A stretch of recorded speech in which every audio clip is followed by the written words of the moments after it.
Tadi Ustadzah sudah menyampaikan bahwa pentingnya pendidikan iman sejak dini.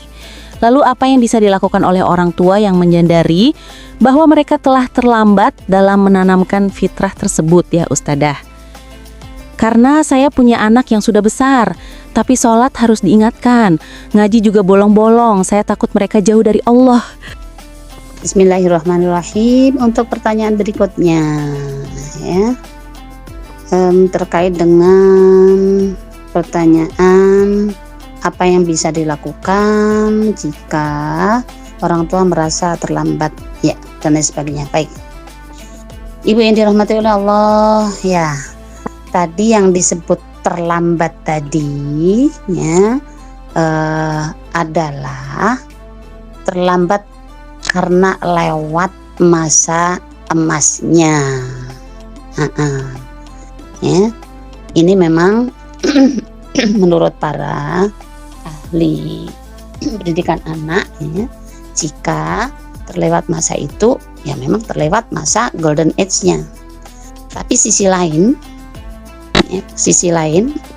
untuk tetap mengoptimiskan kita di hadapan Allah Subhanahu wa taala, dan juga Allah melarang kita untuk putus asa ya, maka saya perlu perjelas di sini ya, untuk memperjelas kata terlambat tadi ya. Kalau terlambat tadi ya hanya lewat masa emasnya.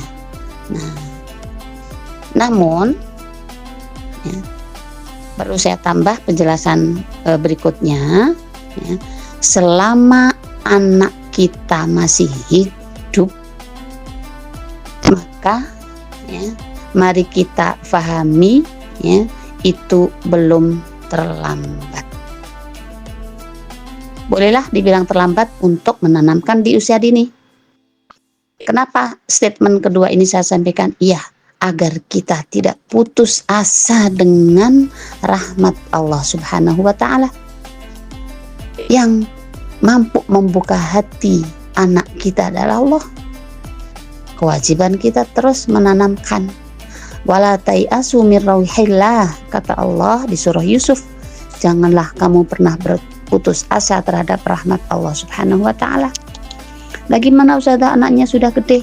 Walaupun sudah gede, sholatnya susah, ngaji susah dan lain sebagainya, tetaplah kita sebagai ibu ya, untuk jangan pernah putus asa, jangan pernah lelah mendoakan kebaikan ya.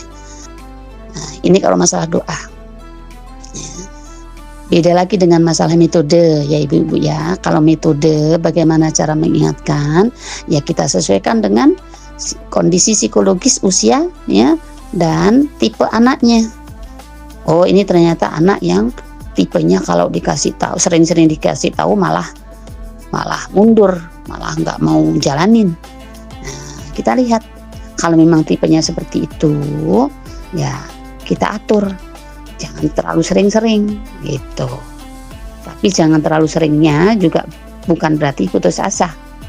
Nah, artinya cara mengingatkannya juga disesuaikan dengan usia anak dan tipe anak. Ada juga anak yang sebaliknya, kalau ya dia dikerjakan kalau lagi diingetin, nah, maka kita ingetin terus ya. Jadi yang perlu saya garis bawahi ya, mari kita tetap berharap dari rahmat Allah Subhanahu wa taala sebelum anak kita menghadap Allah Subhanahu wa taala ya.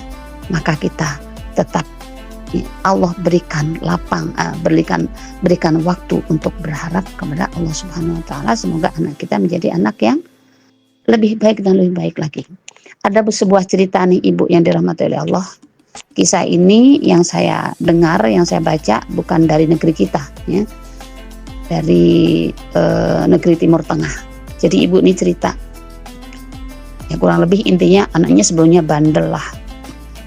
Anaknya sebelumnya bandel, boro-boro menghormati orang tua, sholat juga susah, ngaji susah dan sebagainya. Tapi sang ibu ini tidak pernah bosan untuk berdoa ya, sebagai puncaknya gitu ya. Dia setiap malam setelah selesai atau sambil ya melaksanakan qiyamul lail, kalau diterjemahkan kurang lebih curhatnya kepada Allah, ya Allah, aku ridho benar kepada anakku, aku ridho serido-ridonya. Maka mohon ya Allah, bukakan hati dia untuk taat kepadamu. Tiap malam ya, sang ibu terus memohon kepada Allah. Nah, ternyata ibu membuahkan hasil. Tak lama kemudian diijabah oleh Allah Subhanahu wa taala. Ya. Tak lama kemudian diijabah oleh Allah Subhanahu wa taala, anak ini ya, lambat laun tiba-tiba rajin sholat, ngajak bundanya, ngajak orang tuanya ngaji, ya. Bahkan ngajak orang tuanya untuk ke masjid, dan dia ya, menjadi imamnya dan seterusnya. Begitu kurang lebih ya. Nah, jadi sekali lagi ya, sangat mungkin di antara kita terlambat untuk mengoptimalkan di usia emasnya. Tapi selama Allah masih memberikan kita bisa berdoa dan berusaha, nah, doa kita dan usaha kita mari kita optimalkan di hadapan Allah Subhanahu wa taala ya. Dengan tetap mengharap kepada Allah ya. Wattaqullah wa yu'allimukumullah. Kalau kita benar-benar bersih di hadapan Allah, kan Allah buka kok ilmu-ilmu yang kita nggak tahu. Yakinlah ini ibunya. Wattaqullah wa yu'allimukumullah.